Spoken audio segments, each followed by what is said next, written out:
All right, everyone, it's time to talk about the rather formulaic primaries as they continue to move forward. You know, TikTok, again, you've only got a couple of months until voting begins in Iowa now. So it begins very early on next year. We're moving through November. There's not a whole lot of time for the metric to move considerably before then. I mean, it can. The thing is that every time that it moves considerably, it's moved in Trump's favor. Of course, with every gag order, etc., it becomes more obvious to more people that he's being persecuted. That really has bolstered him. And I posted the other day that there's one glaring reason why Trump will win Iowa. That is my official prediction. There's several reasons. The lesser reason is just history. If you look at Iowa voting, it would be surprising to me if Donald Trump didn't lose some of the support that he's gained in the final tally. Again, I've mentioned before, Iowa tends to be fairly fickle towards frontrunners. Typically, they're going to go down, not up. That's because of the caucus system. So what you get is not people going to the polls and casting a ballot. You get an all-day affair in which there's a lot of debate and speeches and stuff. Here's the problem. Both Haley and DeSantis are well behind Trump. They're roughly tied in the state of Iowa. DeSantis is arguably now in third place. Both of them have hitched their wagons to the concept of winning Iowa. You've seen the lowered expectations of the DeSantis camp where they're like, well, yeah, but if we just have an unexpectedly strong second place showing, that's fine for us. They've said that openly. That was an official campaign memo that was released in which they lowered their expectations. I can guarantee you that Nikki Haley would like to win Iowa. I can also guarantee you that she's not betting on winning Iowa. The internal polling will match up roughly with conventional polling. The historical part is that typically you get a swing of maybe 5 or 6 points against the person running, who's the front runner. This accounted, for example, in 2016 for Trump's loss in the state. He was tacking ahead in polling, but because of the caucus system, Ted Cruz managed to grab up the state. There are several sides, though. First, when 2016 happened, Trump didn't have a presidential record. He was not a quasi-incumbent who was running for re-election. All the things you see in polling right now are closer to what you would see when an incumbent is running against other people, not when it's a non-incumbent. And that's because Trump is technically, for the GOP's purposes, he's effectively the incumbent who's running. That's number one. Number two, and this is very important, and this was the central premise that I thought of the other day. If your two second place, because they're basically tied campaigns, are both booking on a better than expected second place win, which is what they both are, it's just DeSantis people are more honest about that fact, then what you get is that they're going to beat each other over the head. They're going to spend more time attacking each other for that second place slot, thinking, hey, it's going to be easier to grab votes from this other person because the electability argument can be made. DeSantis will say, well, look, I'm the only one who's ever, topped out beyond 20 in a single poll, so I'm the one who can win. Nikki Haley will say, I'm the better debater, I'm on the rise, I'm the one who's replacing you, I'm more electable. And they'll be making these arguments to their respective constituencies and to other people at the caucuses. Of course, you're going to have campaign proxies that are there, supporting each candidate, milling about, shaking hands, giving speeches again, the whole 9 yards.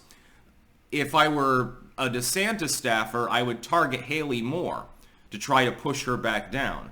If I were a Haley staffer, I'd be targeting DeSantis more. And it would be with that electability argument. I think that these two campaigns are effectively going to go into Iowa, beat each other to a pulp on election night, and that Trump will come out unscathed. Now, what would I give for the differential about the number of points he does come in behind his polling average? I'd say 7. I think that it'll be a fairly significant swing.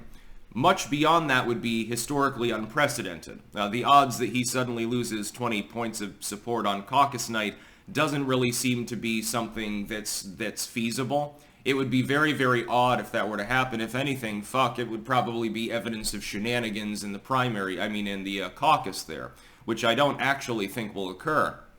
I think that Trump will win Iowa. He'll win it by 20, 25 points. It'll be a bit below what he's at, but it'll be strong enough that it's like, hang up your hat and go home. I suspect that at least one more candidate will drop out before Iowa. Possibly more, basically because of fundraising, not because there's not a reason they would want to stay in. I suspect that another one will drop after Iowa. It could be Haley or DeSantis, whoever comes in third. It would be more likely to be DeSantis, though, because Haley's looking fairly good in New Hampshire and South Carolina. Again, she could get 3 decent second-place finishes in a row. And at that point, going into Nevada and certainly Super Tuesday, where the governor of the state has endorsed Donald Trump instead of its incumbent governor, Ron DeSantis, I would note. And that one really stings. And all of a sudden, Rick Scott's a bad dude. They've got Rick Scott derangement syndrome now among the DeSantis fans as well. Although I kind of agree with them. I'm not a fan of Rick Scott either myself. Having lived briefly in Florida and seen all the weird shit on the news there and heard Rick Scott speak, I'm not really a super fan of his, although I do appreciate that he endorsed the dude who's going to inevitably be the nominee. And I think that's probably the reason why. He's just like, hey, I'd like to support our governor, but he's clearly not going to win, so what would I be doing? It makes, I end up pissing off the nominee who could very well win the general election. It's a joke, effectively, at this point, when people tell me Trump is going to lose Iowa. The man is ahead by 30 points. That's insurmountable. Yes, there's going to be statistical noise within the polls. That'll account for a few points of loss, almost certainly. Yes, there will be some people that are like, well, I support Trump ultimately, but they don't show up, etc. Whereas the smaller campaigns, more streamlined, are going to be more gung-ho, getting people out to vote. They're already there canvassing on a constant basis for a reason. But it's not enough to surmount a 30-point lead. Mathematically, it just ain't there. I think that in the end, though, DeSantis and Haley will be their own worst enemies by attacking one another mainly. I think they'll spend an inordinate amount of time trying to push one another aside for that second place slot. If DeSantis doesn't come in second place, by the way, let's say he does get eclipsed by Nikki Haley, even by only a couple of points, that's not going to be a good look because, again, he's the only person, to his credit, who ever had any technical viability against Trump. It was a long time ago. It was actually before he got in the race. It was pre-indictment gate beginning. So that's now ancient history in a lot of people's minds. Like, oh, Trump has always been under indictment. It's always been the same. Attention spans tend to be kind of low in the TikTok era.